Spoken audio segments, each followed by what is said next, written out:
The main difficulty was that Faraday's field concept was extremely hard to grasp because fields are intangible by nature.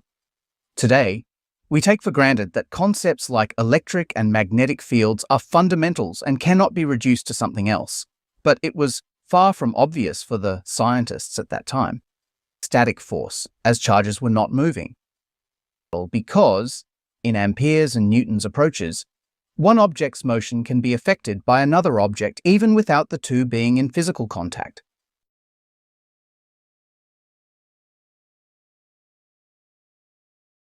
Attitudes that are developed through his education at Edinburgh and Cambridge. Electrostatics, forces between static electric charges. 2. Magnetostatics, forces among static magnetic materials. 3. Electromagnetism, magnetic effects of electric current as discovered by Ørsted. 4. Electromagnetic induction, electrical effects of changing magnetic fields as discovered by Faraday himself. A source from where water is spreading out.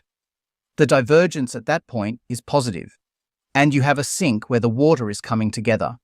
The divergence there is negative. Elsewhere, there's no spreading or gathering, and the divergent sources and sinks.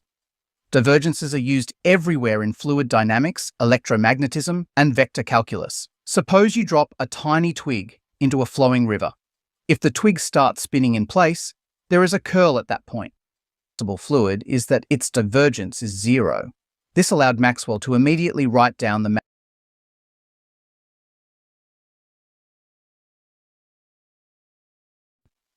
interpretation is that, unlike electric fields, there are no positive or negative magnetic charges that could act as a source or sink.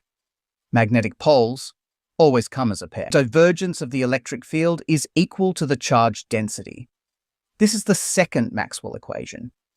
In the fluid analogy, the positive charge regions correspond to the source of the electric field, while the negative charge corresponds to the sink.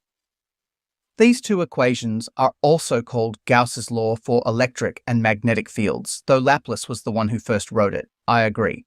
The namings are quite weird. Gauss's law can be used to derive Coulomb's law and vice versa. The main limitation of this fluid analogy was its inability to explain the interactions between electric fields, magnetic fields, and electric currents. Maxwell's first two equations described only static charges.